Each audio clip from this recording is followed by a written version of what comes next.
So what games have you guys, what covers specifically have like led you guys to not wanting to get the game?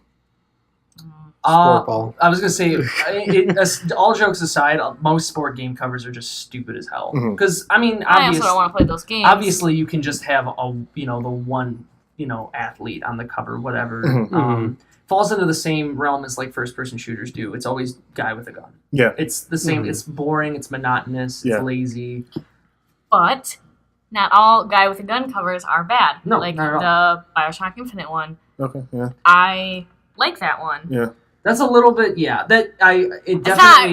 not the same, but at the same time it is. I totally get where you're coming from. It is a guy with a gun. If someone doesn't know that game. The original Bioshock cover is a great one, too. Yeah. I agree. It's got the little sister. Yeah, with the Big Daddy on there. Cover. Yeah. That's it definitely reflects on the game. You could argue that Bioshock 1 is like Hall of Fame of maybe like top 10 greatest games ever, I think. Bioshock. Are you talking about games or covers? Very minimal. Games in general, sorry. No, but I'm very minimal. Sports covers too, that's why I asked. Yeah. Games with bad covers that turned me away from the games. Two Worlds 2. Two Worlds 1. I don't remember seeing a Two Worlds 1 cover. I remember seeing Two Worlds 2 at GameStop. And I was like, this looks like shit. Like, I can't think of any specific examples, but again, when there's too much going on, I don't like.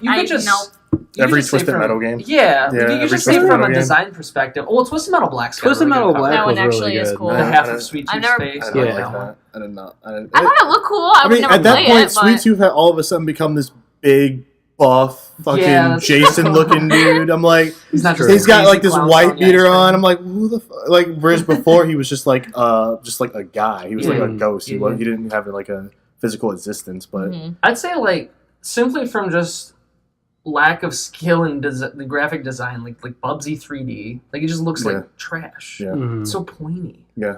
You guys remember that old Carmen Sandiego PC game? I remember the cover of that. I hated that. You could say like, geez.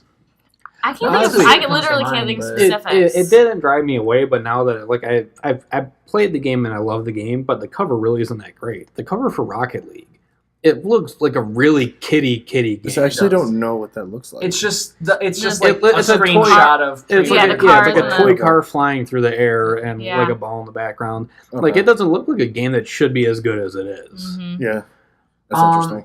One thing that I already talked a bit about alternate covers and stuff. One of the things that I really appreciate, and I don't know many series that do this, but whenever they do alternate art or they show a lot of concept art, companies will, just developers in general that rely on like specific artists to make concept art and variant art. Mm-hmm. I mean, the immediate one that would come to most people's minds is Yoshitaka Amano. You won't know him by name, but he's the guy that does all of the variant. He does most of the concept art and all of the variant art for Final Fantasy. Mm-hmm. Okay. Everything that's very feminine. It's all I don't know if it's all pencil, but it's all very like monochromatic in a sense. Was he at the Unveil event too? Like I think he may have been. He may have been. I think he was. But he does a lot. They showed off a lot of concept art at that event. Yeah, and he for a long time he did did most of SquareSoft stuff when it was SquareSoft, and then for Square Enix, like he just did the variant cover for Fairy Fencer, which like that's a random game in a sense. It's made by or developed or published by Idea Factory, but the cover is like whatever normal Japanese RPG, but when you do that variant, it's this like gorgeous goddess in his style, and it's like, oh my god! Yeah, all the Final Fantasy. That alone, actually, that's a game right there because of that variant cover. I want that fucking game because of that cover. Yeah, I mean the Final Fantasy art coming up for 15 looks. Oh my god, I want to get especially the steelbook. Oh my god, with the black background, which he never does. Yeah, and you could tell he kind of like he had a lot of time to work on it. So but you could tell he definitely put a lot of heart and soul into some of that art because what I just saw from the Unveil event looked really good. I kind of wish that from what I've seen from the supposed Final Fantasy 15 cover art, I kind of wish they would use some just kind of go ballsy with it and just go with like something super creative that traditionally wouldn't be a cover art for a Final Fantasy game. It's one of those things that they normally would, but the situation that they're in denies them the opportunity. Yeah. Because I'm not sure if you've seen any of the posters floating around stores. The main one is of it's of the big four, so it's got Noctis, Prompto, all of them, and they're like in battle mode. Yeah, that's gonna be the main cover. That sucks. I'm gonna safely assume it's gonna be the main cover. Yeah, but the variant art, like I was saying, is gonna be that black. With the Yoshitaka Amano art, that looks really pretty, but it's one of those things where they don't have a choice kind of right now. Yeah. They have to bring in drawing people. It's like dudes being guys, fighting things. Awesome. Yeah. What about really colorful cover art? Like one that always sticks out to me is Super Mario Galaxy 2. Galaxy 1 as well, but 2 always sticks out to me. Sunshine's cover was really cool. I just love the colors in it, and I mean any Mario game really. But that's what I think of. Like, the colors in it are great. Once they got out of the NES era, it was very colorful because, I mean, Super Mario Brothers 1, 2, and 3, well, 1 and 2 more so, or 1 and 3 more so than 2, very flat, in a sense. It's like 2, 3, 4 colors in Mario, you know. Animal Crossing has a great cover. I love it. It's so cute. Which one's New Leaf? Yeah, I was going to say. I would say New Leaf. Because the other one is like, they're all popping out of the house. And, it's fine, but New Leaf, I think, is way better. Another one I think is one of your favorites is Castlevania. Which one? It's super colorful. It's like green and it has probably original. That's the NES cover. That cover is brilliant. Yeah, because it harkens to like common 70s and 80s horror film tropes, and it's genius because of that. I love that cover. That cover's great. The Symphony of the Night cover is kind of bland. That's fine. That's my second favorite game. Not important, but. It's the castle itself, and it says like Castlevania in like yellow and red. But all of the other concept art for that's gorgeous. It's brilliant. Same kind of deal. The big collages of things. Very nice. Cool. I think old game covers in general. I think they're just iconic at this point. Like the Mario 1 and 3 covers. Like you know exactly what they are at this point. Maybe because you've seen them so many times, and definitely the games attached to them.